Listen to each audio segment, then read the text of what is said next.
Good Sunday morning. Happy Halloween. We have a brand new NBC News poll out this morning that's filled with some scary news for the Democrats. The overarching message: Americans have lost their confidence in President Biden and their optimism for the country. At least they have right now. Just 22% of adults say we're headed in the right direction. A shocking 71% say we're on the wrong track. In case you haven't caught on, Alice, Chuck Todd will be doing our entire open. Okay. And that includes a near majority of Democrats who are saying that. President Biden's approval rating stands at a dismal 42% versus 54% who disapprove. Believe it or not, just 2 months ago, Mr. Biden was in positive territory, 49% approving, 48% disapproving. So what's pulling down the president's numbers? Well, look at this set of numbers. Just 37% say he has the ability right now to handle a crisis versus nearly a majority who say he does not. 37% also say he's competent and effective as president. 50% disagree with that description. What's more, Republicans, believe it or not, have double-digit leads in dealing with border security, inflation, crime, national security, the economy, other than that, and shockingly, on getting things done. Democrats hold generally smaller double-digit leads on dealing with climate change, the coronavirus, education, and abortion. And that's really it right now. It's not clear yet whether any deal struck by Democrats on the social spending and infrastructure bills will nudge Mr. Biden's numbers back into positive territory, or whether the damage to his reputation is more of a scar than a bruise. But this much is clear. About the only good news for Mr. Biden and the Democrats in this poll is that the midterm elections aren't for another year. So there you go. It's funny. The Chuck Todd Meet the Press that happened today was total and utter disaster scenario. It was interesting because the opening, which you didn't hear, was disastrous news on all fronts. Then it was his read of those poll numbers, which were disastrous. And then he had a produced package, which was all about how disastrous everything is. Everything is terrible. And if Chuck Todd notices that, he's trying to say, hey, we have a bleeping problem. The idea that Biden went to Europe without anything, without a package, this is a complete breakdown of the legislative process for Democrats. This was not supposed to be like this. It makes Pelosi look horrible. This is not something that she usually does. She had to scrap a vote last second. Biden made the trip to the Capitol. Didn't matter a damn bit. They don't care. People don't respect this guy. They don't respect this administration. They don't care. They didn't give him, the squad won't give him just a small victory so he can, before Election Day. It's Election Day. Right. So Some states are electing governors and stuff. This stuff matters if, the president's approval rating is down, especially in Virginia where they're so plugged into D.C. Absolutely. And so these people need to be able to show people that the Democratic Party can deliver for them. They can't deliver anything. Democrats were handed. Well, I mean, they did the second bailout-ish thing, with stimulus, whatever. Yeah, but that was already. But that was bipartisan too. Well, yeah, and that was already. That was sort of prepped during the Trump years, and they fudged with it a little. But if you recall that, Biden was talking about that in December. Like, Trump was supposed to get it passed in December, the extra $2,000 or whatever, and that it was like a whole thing, if you recall. Yeah, no, I do. Should I be texting or tweeting or something a link that tells people that we're up and running live right now or anything? You definitely can. I'm going to give you I'm going to tweet from the Burn Barrel podcast, the live stream link. Okay. Because this program that we're using, so we've been banned from YouTube, as you all know, those of you watching. Because we played like the #1 song in the country, a piece of it. Yeah, the #1 hip hop song. Yeah, we played a little bit, and it's "Let's Go Brandon," and in it he said the pandemic's not real, like just as a rap lyric. Not as medical advice. So, but then we were banned for medical misinformation. Right. So wait a minute. Okay, go ahead. So this is. The last week was a total disaster. It was unbelievable at the beginning part of the week that you wouldn't have some kind of deal. And the problem is that supposedly they agreed on a framework. I know a bunch of people, and I've been listening to a bunch of people over the weekend who believe that there's no framework that they're going to agree to. But both Manchin and Sinema have a hard number, and they are not going to vote along these two bills at the same time. Mm-hmm. And they're not going to do it. And the idea that the squad would blow them up, so close to an election. Let this guy go to Europe with only failures. He knows he is going over to Europe with no cachet. Right. He is not a president that can do things. In other words, so he can't do anything for the Europeans. They did the corporate tax, agreement thing, which probably is not necessarily binding. I mean, if it's a treaty, then I think the Senate has to be involved technically. But we'll see. They did a corporate tax thing, which again is another piece of cynical legislative crap. I should have said regulatory crap. It's just so that businesses can't escape incompetent, overspending governments who want to rip their revenue from them, which is horse bleep, and which would be great for like Sri Lanka, if there is a Sri Lanka anymore or whatever. For the people who aren't in the G20, it'd be great. But bad for Americans. It's so anti-business. All of this stuff. And so he's going there. He's got nothing. He missed the big part of the climate money. Not even He already pissed them all off with Afghanistan in Europe. Yes. He already, especially England, they were really upset about that. They voted to censure him in Parliament. We pissed off France with our submarine deal, and now he has to go there and shuffle around knowing that like his approval rating is just in the toilet. I mean, they're chanting "Let's go Brandon" at like the Australian protests now. Are they really? Yeah, it's all over the world. It's everywhere, the Let's Go Brandon thing. But it's a total disaster. And for them to do that. So now I want you to hear. So this is a disaster. He's not supposed to be going to Europe like this. It's terrible that he's got to go. Now I want you to hear Jennifer Granholm today was on. I watched all the Sunday shows. The only thing is that actually upset me is I'm having Peter Navarro on, one of Trump's health guys. And Fauci was nowhere to be found this weekend. Nowhere to be found. What is it? No. No. What are you supposed to do without new, fresh Fauci audio? Well, I need that because Navarro would slam him, so I wanted to use it to as chum in the water. But actually, it's worth talking about. Where is Fauci this weekend? Maybe Biden can't deal with any more bad headlines right now, frankly. Well, I think I'll tell you where Fauci is. They shelved Fauci and Walensky and Vivek Murthy and everybody else. I think because they're in there. They've dispatched cabinet members to spin that everything's fantastic. So listen, this is Jennifer Granholm. She's energy or Secretary something? of Energy, exactly. Right. And this is her. Hello, Tom, Texas. Would you mind sending me? Hello, Tom, Texas. Oh, okay. I now I get it. Okay. What? Because my doesn't show me the whatever. So it doesn't show the name when I see the message, so I didn't understand, but now I see. Okay. So they've been they sent out Pete Buttigieg today to say how great everything they've sent out. Now listen to Granholm. Listen to her describe to Chuck Todd why she's in such a good mood now. So here we are. It's the second time in a month that we've gone through this drama on Capitol Hill, the administration. Chuck Todd has been already talking about it. He has been it's been a funeral dirge in this show on Meet the Press. Chuck Todd already explaining to people how awful this is. Everything grinding halt. Polling is terrible. Everything is bad. Prices are up. Consumers have less spending power.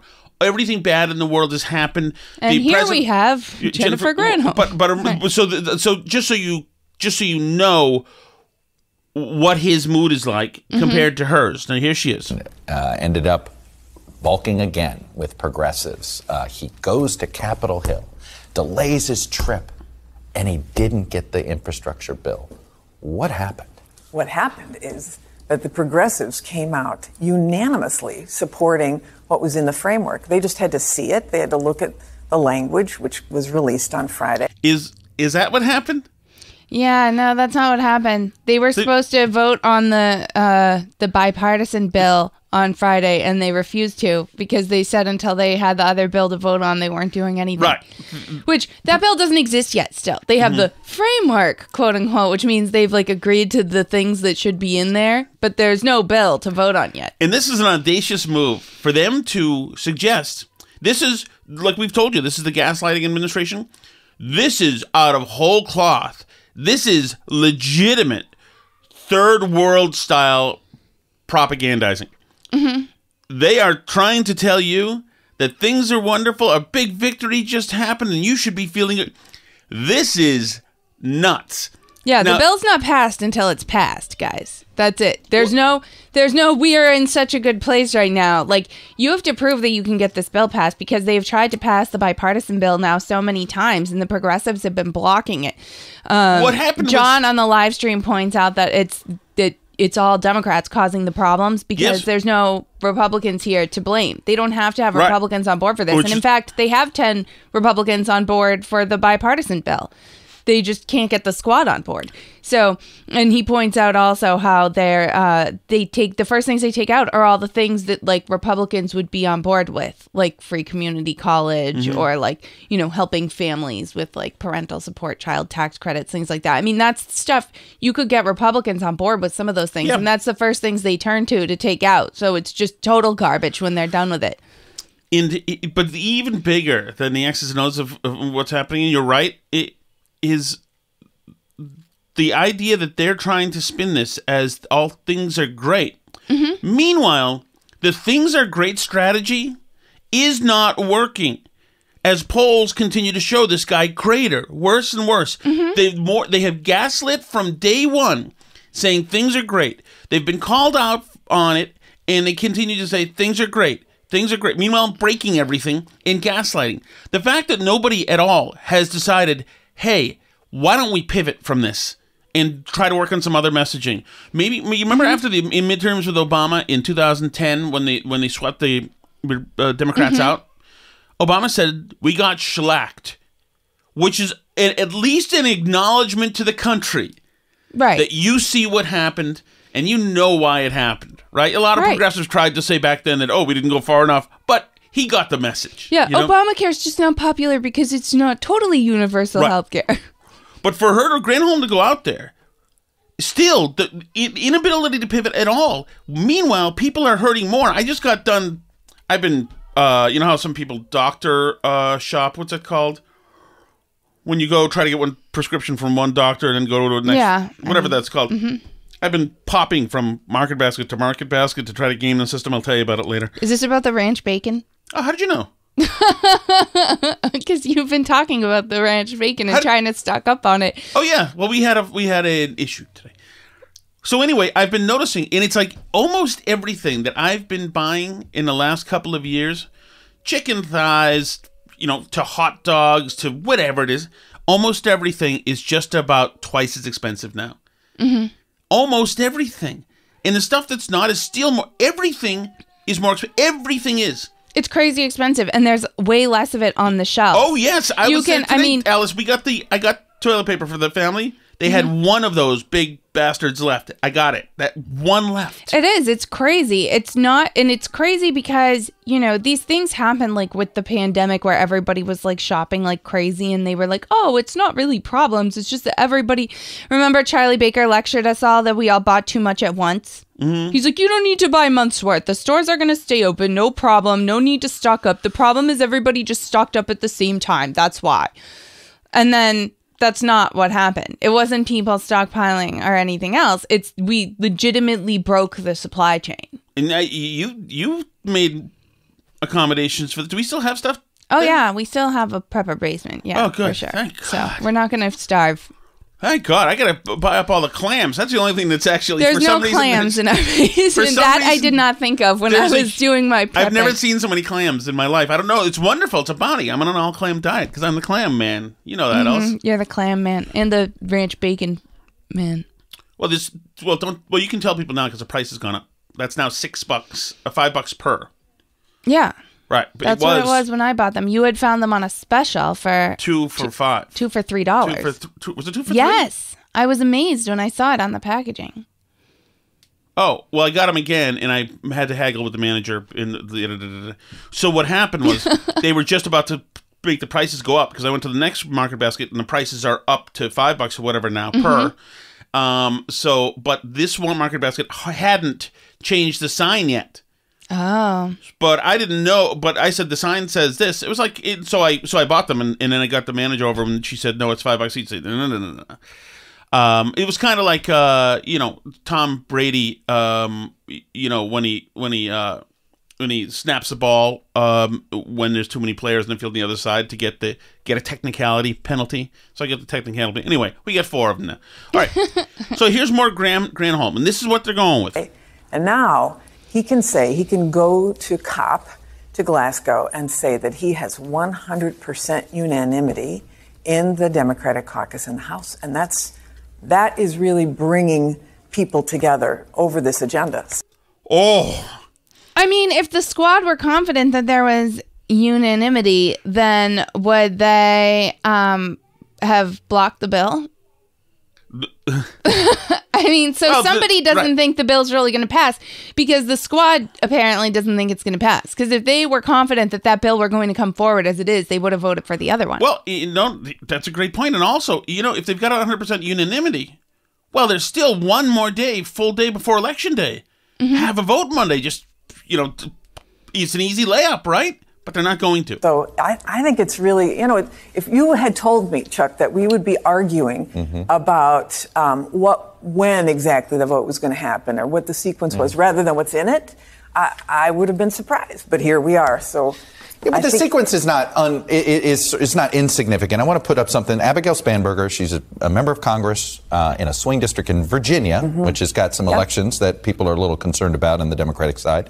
And here's what she said. Because people chose to be obstructionists, we're not delivering these things to my state or to the rest of the country. I guess we'll just wait because apparently failing roads and bridges can just wait in the minds of some people. Something tells me that was before the Progressive Caucus voted unanimously to support the framework. She said this on Friday. Here's what they didn't do. They voted on Friday. They didn't pass on Thursday. But I get Speaker it. Pelosi asked them to do this. The president didn't. Why? Framework doesn't bring money into cities and towns. Framework is not a bill. Yeah, framework is an idea. Can't vote on a framework. It's spitballing. Because the president respects Speaker Pelosi's and her caucus and the dynamics that she's got to navigate. But honestly, the fact that you've got so many people in support, and Chuck, one of the things that came out today, there was an Ipsos poll out that said that 7 in 10 Americans don't know what's in the framework, what's in the two-part. Whose fault is that? Well, that's why it is really important that people understand what is in it. For example, the fact that we have, here, people pay on average, $9,000 a year for child care. That's on average. Here in this area, it's probably... Yeah. Well, anyway, you get the point. So that's the spin. The spin is that this is how that everything is absolutely fine and things are going wonderful. It's not fine. It's not going well. Also, here's another barometer of how not fine it's going. Terry McAuliffe is going. He's at fever pitch for dirtbag politics, and he's been the chief hitman behind the Clinton institution for years. This guy is a dirtbag's dirtbag. Yeah, and he's an institution in Virginia politics. He's been around forever. Well, in national politics as well, in absolutely. And so he went on today, and this is what he's down to. Not only, of course, we should talk about the fact that they are planting. I want to backtrack into the McAuliffe race a little bit. Okay, we will, but we'll show. Let me play this just to show how desperate this guy is. He is closing his campaign on banning books. It's created a controversy all over the country. He wants to ban Toni Morrison's book, Beloved. So he's going after one of the most preeminent African-American female writers in American history, won the Nobel Prize as Presidential Medal of Freedom, and he wants her books banned. Now, of all the hundreds of books you could look at, why did you take the one black female author? Why did you do it? He's ending his campaign on a racist dog whistle, just like he started the campaign when he talks about election integrity. But Chuck, we have a great school system in. Listen how he ends this as well. So you see that he's going with. He's going with that it's a racist going after Toni Morrison, trying to scare black voters in Virginia to show up to the polls, trying to make everybody think this guy's Trump, etc. But listen to McAuliffe. Listen to how the snake mentions he's defending the school system. Virginia, Dorothy and I have raised our 5 children. Of course, parents are involved in it. The question should be, we have a great school system in Virginia. Dorothy and I have raised our 5 children. But not sent them to the Virginia Right. They all went to private public schools. Exactly. So now we can get back to what happened last. I can't even believe that. Was that Friday that happened? The Tiki Torches? Yes. Or was it Saturday? Was it? No, it was Friday, I think. I felt like that we had something unbelievable to talk about Friday, but it had happened after the... I feel like the Tiki Torches was Friday. Because I think they were hoping that it wouldn't get fully investigated over the weekend. So anyway, just to backtrack, I think, if you've been following the race, and just based on that clip from Terry McAuliffe right there, you can tell that this race has spiraled out of control. It's been focused really heavily on this parents at school board meetings stuff, including the fact that the Biden administration says they're going to crack down on, parents going to school board meetings, especially one of the incidents cited by the National School Boards Association to the Justice Department was this guy in Virginia, Scott Smith, is that his name? I think I have it right. I know it's Smith. But anyway, who was arrested at the Loudoun County School Board meeting because of the trans bathroom thing, because they were saying that they'd never heard of anybody ever being sexually assaulted in a bathroom. And in fact, his daughter was sexually assaulted, raped in a bathroom by a boy in a skirt. So whatever your takeaway wants to be from that, but the kid was found guilty and he is on trial for doing it to someone else in the other school that they sent him to. And the school board, in fact, was aware of it at the time when they announced to the meeting, including this dad, that there was no such thing. It had never happened, and accused him of lying in the meeting, which is when he then got out of control and was arrested. So he's considered a domestic terrorist now and ideological. I don't even know if he's a Republican or a Democrat or what he is, but for him, this wasn't an ideological thing. This was a personal thing. In any case, that has been big news in Virginia, obviously, that this story has broken. And Terry McAuliffe has spent the whole campaign, because he's obviously in the pocket of the teachers' unions, saying how little parents should be involved in saying what goes on in their schools, over what books are read, over what the curriculum is, whether that's critical race theory, whether that's radical gender ideology, whatever it is, there's all this stuff going around. Toni Morrison is one of these books that's always on these lists of things that's controversial. I happen to think Toni Morrison's books are garbage. She's also not the only woman of color author that exists in the world. That potential book is a very violent horror book about incest or whatever. I just don't like Toni Morrison. I think it's very critically acclaimed stuff, but I think it's junk. I've never liked it. I had to read the was it The Bluest Eye or was it Beloved? I don't remember which one I read in school. Tom Shattuck Books is Dumb t-shirts are available on our merch store. I suggest you buy them. It's one of our better t-shirts. But not all books. Hashtag not all books. Zora Neale Hurston is a woman of color author that I highly recommend. Early 20th century black woman libertarian author. All books are crap. She's fantastic. I mean, there's good books, but whatever. The point is not, and Glenn Youngkin, the Republican in this race, has not focused in particular on banning Toni Morrison. I don't even know if he's said the words Toni Morrison.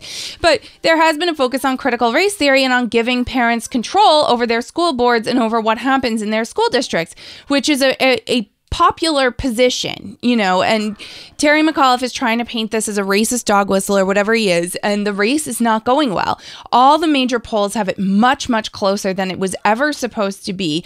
Typically, they still have Terry McAuliffe up. However, Fox News came out with a poll earlier this week that showed Youngkin up 8-9 points or something. A lot.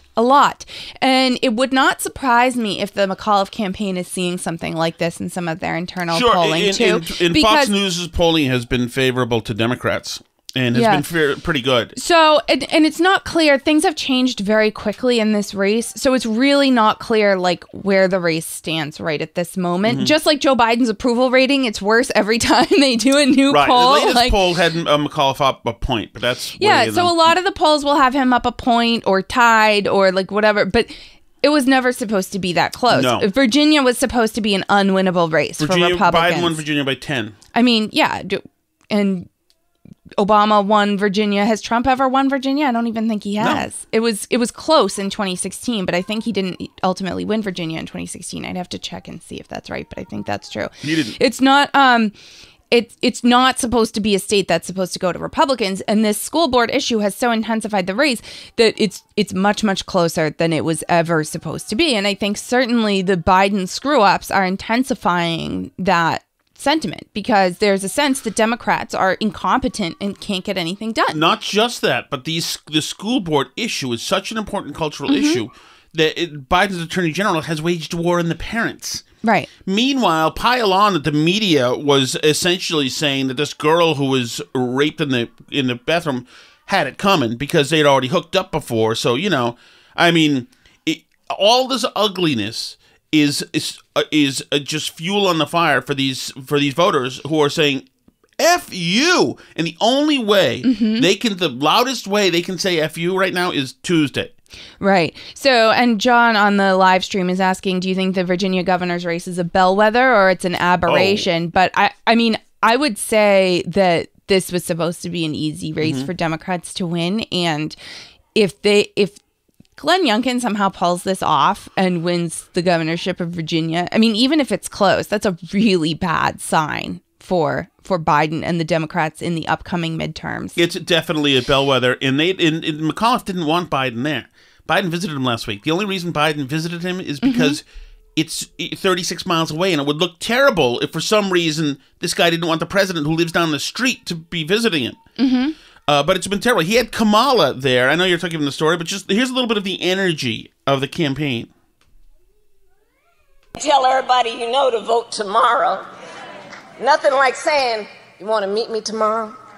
What you doing tomorrow? You got any plans tomorrow? Tomorrow's a good day. It's going to be a good day.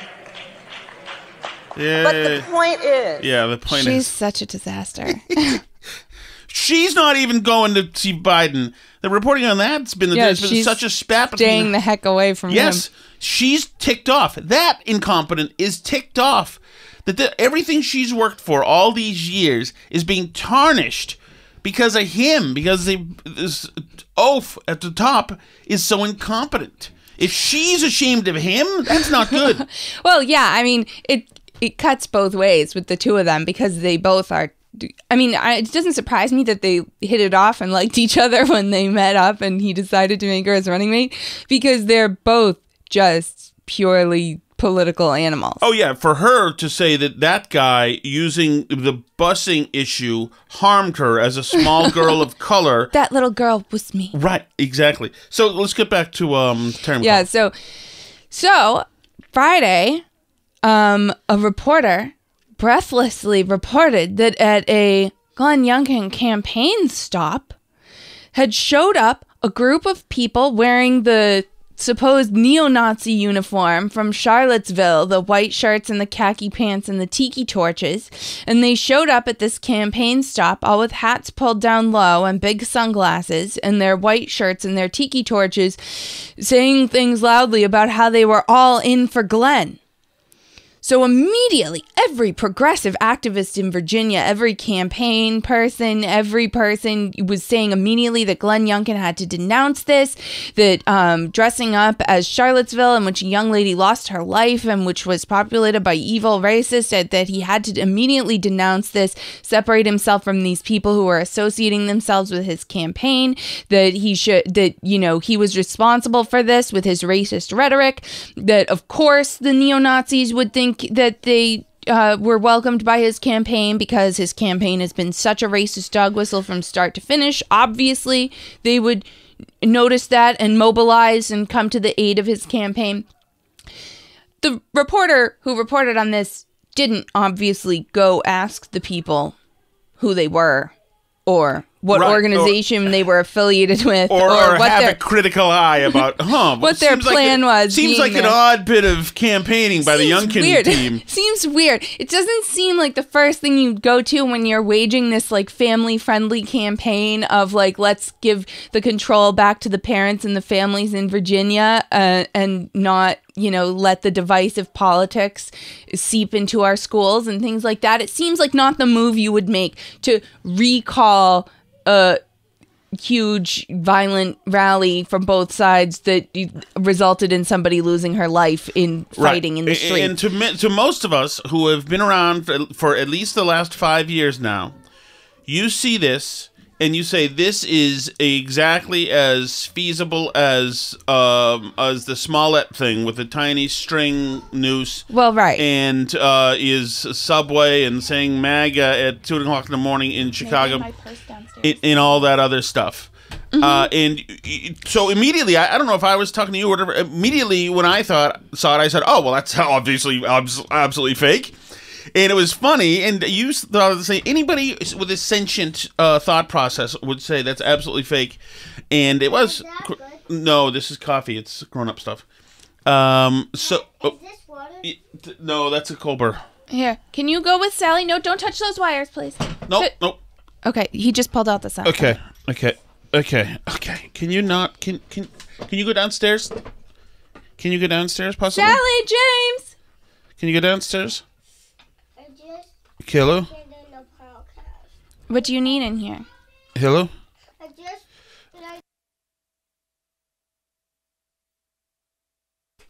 Okay. All right. So anyway, you knew for a fact that the thing was BS, and laughably so. And of course, it's so stupid the way the left thinks the right are. It's like that's not how a racist, mega racist, proud poor boy would even act. It's their satirical version in their minds of how they would act. Right. And it's just, they're so bad at faking being conservatives that it's obvious to conservatives that it's not like a conservative thing. I mean, the right has their share of scummy people. I could envision a world in which, say, like Nick Fuentes and his little buddies could have showed up at a Glenn Youngkin thing and caused some sort of trouble. But like, especially the extremely far right is a very small world. You know what I mean? There's like not that many people who are well-known fringe activists who could organize this kind of stuff. Do you know what I mean? Like it just, it felt off from the beginning.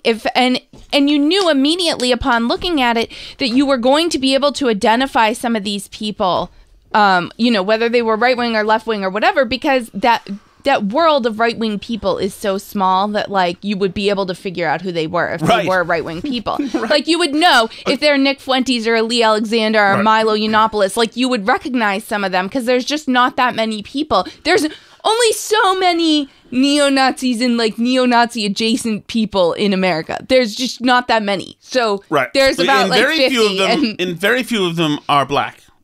Right, or women. Right, and so one of the guys is black here, with these people. So the internet went to work, and it did not take very long before they started finding out these people were Virginia Democrats who worked for McCullough, for Virginia Democrats in some capacity. And then a little bit later, suddenly comes this owning press release from the Lincoln Project saying, hey, just to point out the perniciousness of Youngkin and his racism, we set up in working with this other person, very attractive woman. What's her name? Very waspy name. Laura something. Laura Swans Windsor, whatever. Let me find it. Saying we did this and we set this up as a point to show, and then they all high-fived. The Lincoln people were like, yeah, you see, we gotcha. When in fact, they didn't get anybody. What happened was this. Whoever put this together, whether it's McAuliffe's people or the morons at the Lincoln Project, bottom-feeding pedos at the Lincoln Project. Well, there's actually some problems here for them, too, because the Lincoln Project is a separate PAC. They're not allowed to coordinate with the McAuliffe campaign. So if some of these people, it appears, may have been affiliated with the McAuliffe campaign, then that's illegal coordination if they're claiming that they did it. So, yeah, so their statement said... the Lincoln Project has run advertisements highlighting the hate unleashed in Charlottesville, as well as Glenn Youngkin's continued failure to denounce Donald Trump's very fine people on both sides. We'll continue to draw this contrast. Today's demonstration was our way of reminding Virginians what happened in Charlottesville and the Republican Party's embrace of those values and Glenn Youngkin's failure to condemn it. Have people been asking Glenn Youngkin to condemn the girl getting run over in Charlottesville? No, but obviously... And obviously he would condemn it because he's not for... And obviously, the Lincoln Project, everybody would know that would be a horrible thing to do. And that kind of demonstration, as they say, would be horrible optics. But the problem is this, is that the Lincoln Project and all the conspirators involved in this half-ass, stupid, idiotic campaign to put these torchbearers out, they didn't expect to be found out, especially so quickly. So the Lincoln Project, while the internet was swarming around, about to knock on the door of the Lincoln Project. The Lincoln Project people, and Rick Wilson said, "Oh, bleep. They all know instantly who these guys are. They know it's us. Let's put out a statement before they just find out that it's us. Let's put out a statement and say we did it on purpose. Yes, and there's a noble reason behind it to stop racism." But they were absolutely busted. And it's freaking beautiful. Beautiful. They and the girl who helped organize it too had earlier in the day, before it was made clear, before their statement, had like tweeted, you know, like shocked smiley faces, or like, "Oh my God, Glenn Youngkin must announce" type of stuff at, you know, about this story earlier in the day, and then deleted it before their statement, saying that it was a demonstration to make the point that Glenn Youngkin hasn't denounced white supremacy. I mean, they played this stupid game with Trump too, with the denouncing white supremacy. Oh, I know. But with Glenn Youngkin, they haven't even brought it up. Nobody's even been asking him to denounce white supremacy. But they tried to construct an October surprise where there wasn't one, to knock him on his ass, Youngkin. The problem is, it was so badly done. The idiocy involved, every part of it was so badly done by the vile Lincoln Project, which does not garner sympathy and positive feelings from as many Democrats as they think they are. The bottom-feeding Lincoln Project and his whole canard fell apart completely, and what they were hoping would happen was the media would take up the mantle of the whole thing and just run with it for the next 4 days, so they could Right, they plow only into the needed election. to get from Friday to Tuesday. Right, that's what they needed. They needed it to happen, and the conflagration never happened. If anything, it blew back on them, because they spent all this time, their original message was like referencing Charlottesville in order to like create a political point is so wrong and evil, and I can't believe that anyone would reference such a horrific day for their political purposes, and Glenn Youngkin must denounce this. Well, like, they had better denounce it, because this is like, it just looks terrible. So, I mean, you know, and I think myself and like a lot of conservatives didn't weigh in on it even right away, even though it was like so clearly screwed up, because you don't like to jump on something before you have all the information to know. But the eagerness with which they all jumped on it when it was like completely a fabricated thing, the fact that original reporter tweeted it out boggles my mind, and had like no more curiosity about it. And I like seriously wonder if she knew, because it seems like so maliciously incompetent to me. Yes, but they needed one person in the media to notice it. So they had somebody who's either was wow, they were all saying they were all in for Glenn. Right. Whoa. Right, like, this is happening right now. But then again, any 22-year-old dum-dum who's in media is probably a progressive who assumes this is all going to be, yeah, of course this is how they are. There's white supremacy here. Oh my goodness, there's white supremacists. Now they're so bold. Idiot. She's an idiot, obviously. But it's like crazy. Even like, remember, even like when Trump was running like around the election, and there was like at the Trump rallies, there was like the narrative about the violence at the Trump rallies, because left-wing people kept showing up and like causing scuffles to start at the Trump rallies. Beating Trump people. Yeah, badly. And then the one at St. Jose was incredible. And then there was like this narrative of like the violence. Trump needs to explain why there's always so much violence at his rallies. Like, well, maybe because you idiots are showing up. Like, you guys caused this tiki torch thing this time. Like, obviously, the Charlottesville thing, a lot of those people are just garbage people who have no business being in polite society with normal people.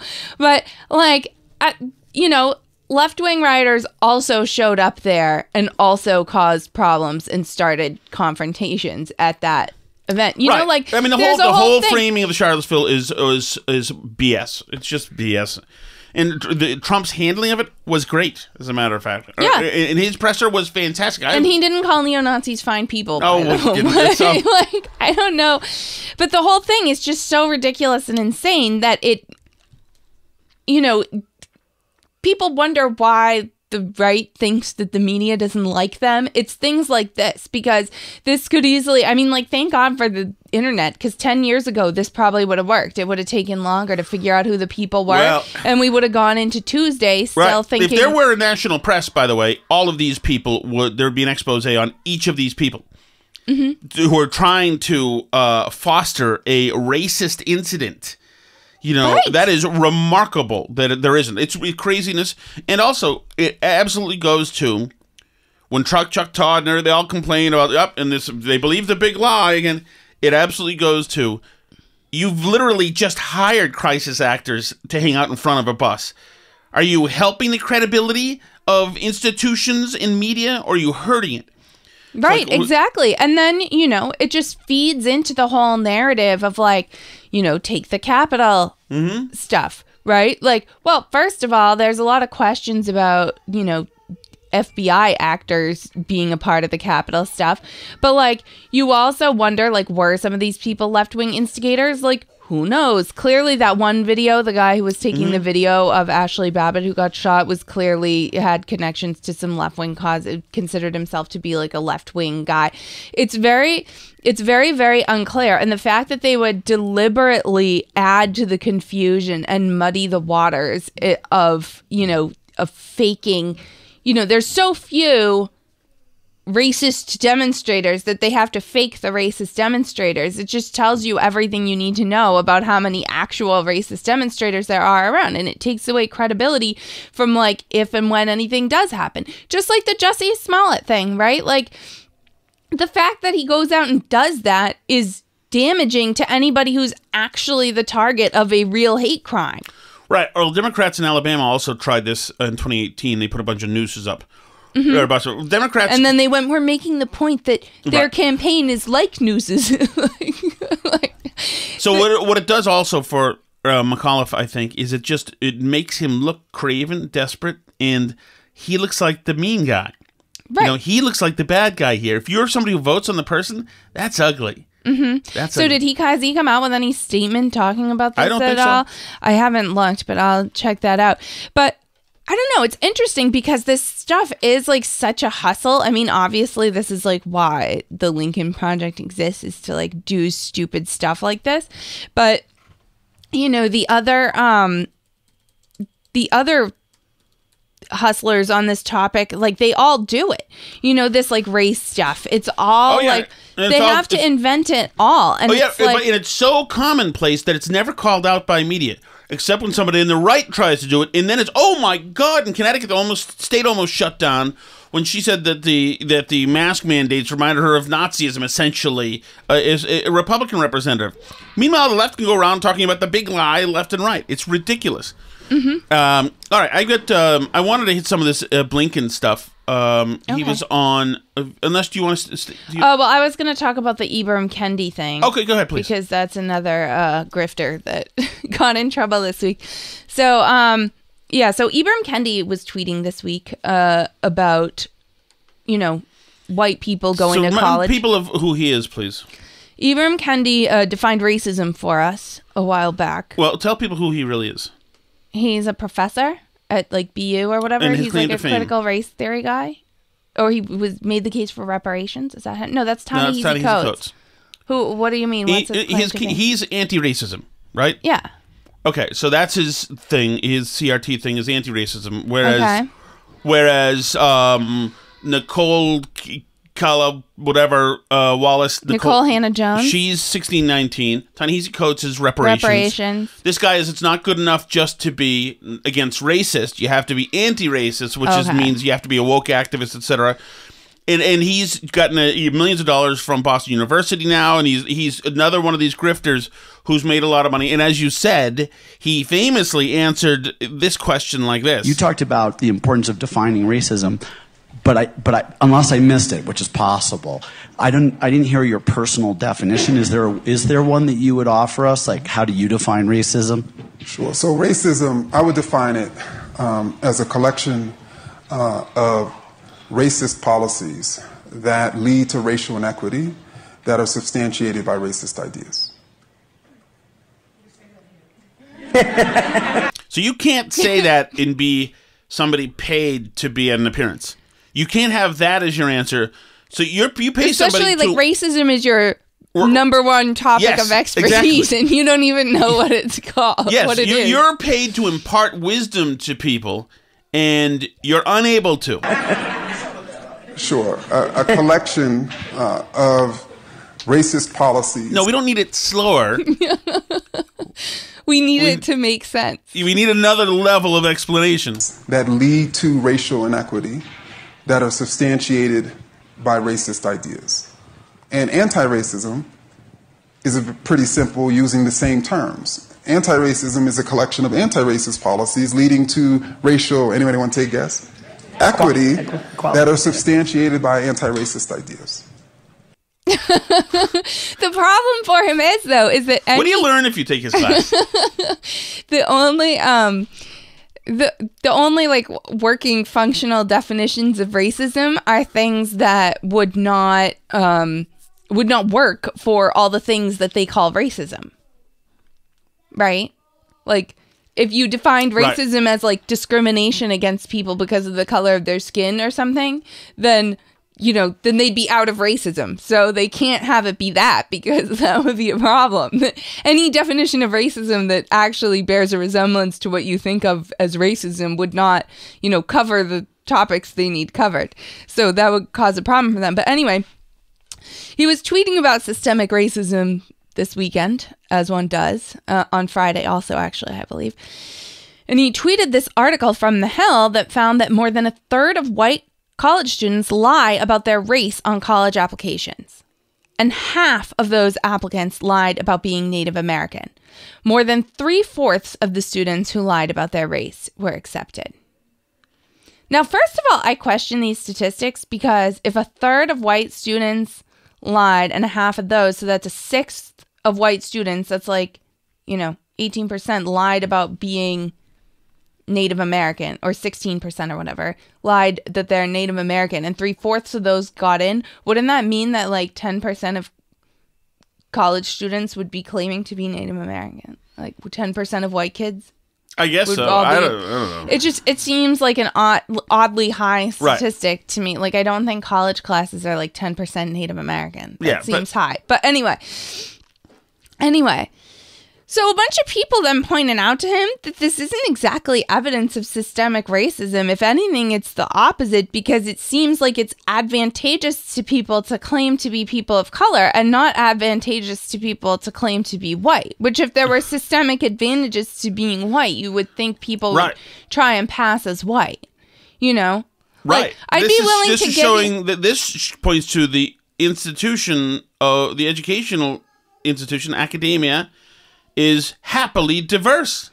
Right. Like, I'd be willing to tell you that, like, transgender people probably in some circumstances face discrimination. Like, there's probably times when it's easier if people don't know you're trans and you're trying to pass as a regular cis person, right? Well, but where are the circumstances right now where where you're better off if you're claiming to not be a minority, where you're trying to pass as a white person? There's like no such circumstance. So like, where's the systemic racism? It's the opposite. People are pretending to be people of color so that they can get the advantages that come with it, because it's advantageous, for example, in college admissions or job hiring or lots of things, like, for example, like academic journals, for getting on law reviews, for getting writing published. Like, a lot of these things, it's happening. Like, you're at a huge advantage if you claim to be a person of color. There's been a number of these examples.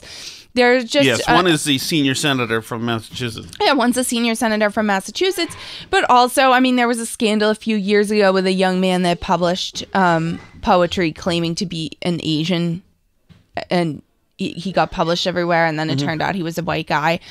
Or there was recently a big literary prize that was awarded to this woman author that people love in Europe. It turns out is writing under a pseudonym, and it's actually 3 men. And it's not a women author. I think I could have already told you that it was written by men, because it's like about a hot, badass female detective who like gets back at, which like the point is that people are pretending to be minorities, not the other way around. So everybody pointed this out to him, and then he deleted the tweet, and then because it goes against the spirit of his entire body of work. Right, because. In that case, your work here is done, Ibram Kendi. You've solved racism, because, the advantage is now to minorities in most contexts. Right. That speaks to equity, I think. You won. You created equity. Ding, ding, like, hooray, it's fair now. Or actually, the opposite of fair. It's unfair in the other direction now, which was their goal. So, now he's claiming that everyone's lying about what he said to defend the lying white college applicants.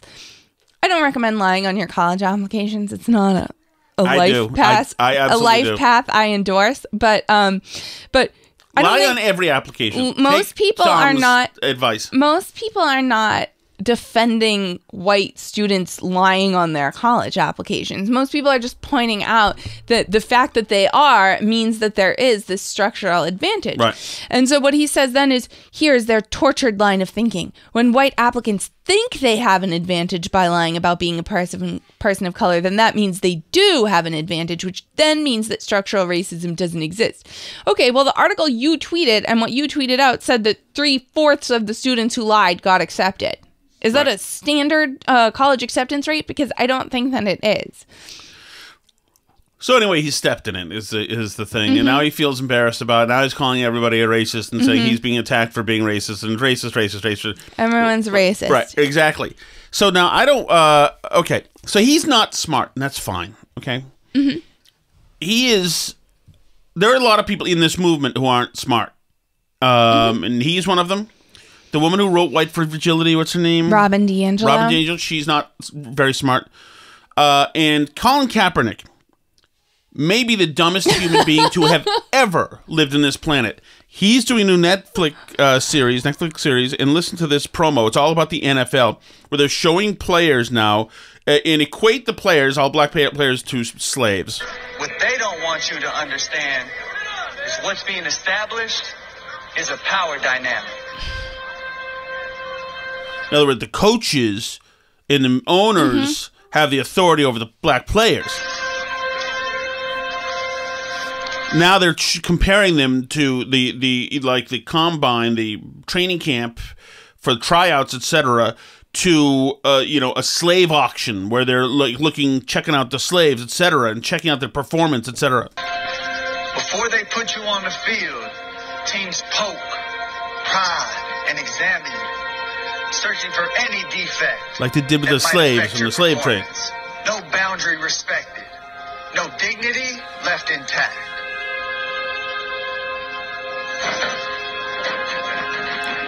This is all the slaves, a.k.a. football players, they're being carted cutting off. back and forth from photos of slave auctions to combines.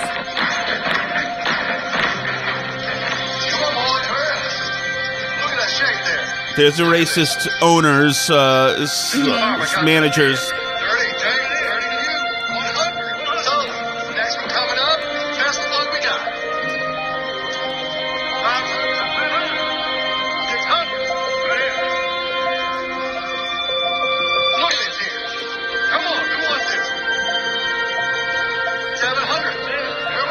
Does he say anything else?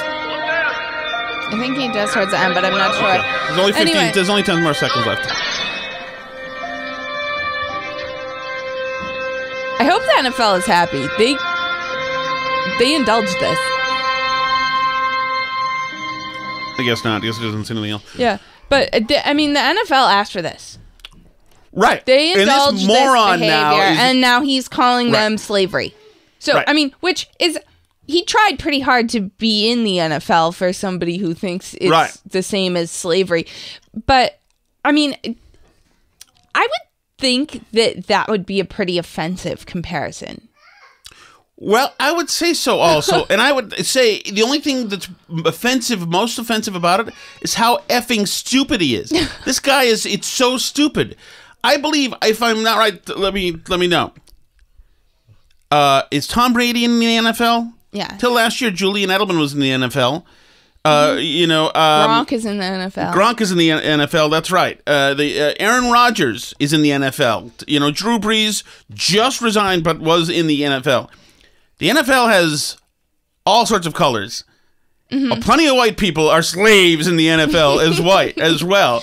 Well, I think they would argue. Okay, J.J. so Watt. Here's what I think the argument that would be made in response to that, to play devil's advocate. They would say that you're naming white players who are higher paid, have positions of more prominence, that you rarely see black quarterbacks, much more rarely than like in the NFL as a whole. Colin Kaepernick, you barely hear about him. Well, no, but he was like iced out. But that's not true. They could say that, but they'd be effing idiots to say it because you don't know most of the offensive line. These big pork chop dudes who are there as well, and many of those guys are white as well. So that doesn't make any sense. It doesn't matter. There's no. They can say all they want. Well, but you don't know the people, O-line, you don't know the special want teams. to be in the NFL. Yes, and they get... Because it's not slavery. Yeah, yes, because it's a game. It's a fun game you get to play instead of actually working. And you get to make a good amount of money, typically. And you only work half the year. And you get hugely famous and taken care of for life. It's a bit of an insult to a slave, I would say, to say that that's what it is. It's pretty bad. Yes. And speaking of, wanting to educate kids about the horrors of slavery and the horrors of the past, because like we've talked about a million times, like the past is full of people doing horrific things to each other. And I think when you lose context for that and you start comparing things to Nazis that are really nothing like Nazis, or you start comparing things to slavery that are nothing like slavery, that you really, really do a disservice to educating our kids and their ability to understand how human beings treat each other in other places and times in human history, because it really goes beyond, having somebody call you the wrong gender in the drive-thru or whatever. Like, right. I mean, but like we've talked about, remember we read how like some law schools don't want Dred Scott taught in law schools anymore because it's like very dehumanizing language about black people. Like, well, yeah, that's the point. You need to actually see what it actually was like, or you're going to have no context for any of this stuff. I mean, yeah, like, I don't know, but it seems so insane to me that this was allowed to be produced and put out there, and that anyone signed off on this that wasn't completely nuts. I can't imagine. The only good thing, I think, Alice, is that I think that the returns get diminished. I hope.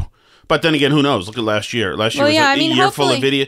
Everything about last year was make-believe. Mm-hmm. The national reckoning, that's all bull bleep. There's no broad, large-scale institutional racism that's of malevolent origin that is in the country now. There are more opportunities, whatever, than ever. Cops effed up and they killed a guy last year. They killed about 1,000 people a year like that, and it ain't great, but there's nothing. All of it's all make believe. People aren't interested in solutions. It's to all those make believe, problems. and that's why that's why you got to homeschool. It's all make believe. The story of Trayvon Martin is all make believe as well. Who's always mentioned in this thing, who was not killed by a cop. The only reason you know anything about Trayvon Martin is because the name of the shooter was disclosed as George Zimmerman, and race hustlers like the left media and left politicians said, fantastic, a Jewish guy shot this unarmed teenager. This is great. And then they saw George Zimmerman was a Hispanic guy, and they said, oh, shit, he's white Hispanic. Okay, so it's still a racist thing, everybody. Everybody still get to battle stations. It's still a racist thing. But it's absolutely BS. It's just BS, total BS. Remember, NBC had to doctor the audio. Oh, yeah. It's so... They cut out the part where the caller asked George Zimmerman for the race, and they just went straight to, he's black. Like George Zimmerman came up with that on his own, right. And the 911 caller didn't say what race is the person. Anyway, we will join you on the other side. Patreon people, stay right there. We're going to continue streaming. We're going to do that extra Patreon segment and get that up for all our Patreon listeners. If you're not on our Patreon, you can join us over there. That's patreon.com/burnbarrel. You can find all the extra shows and everything like that for subscribers, and we do live stream once a month. Other than that, you can find us for free on Twitter, on Facebook. You can email us, burnbarrelpodcast@gmail.com.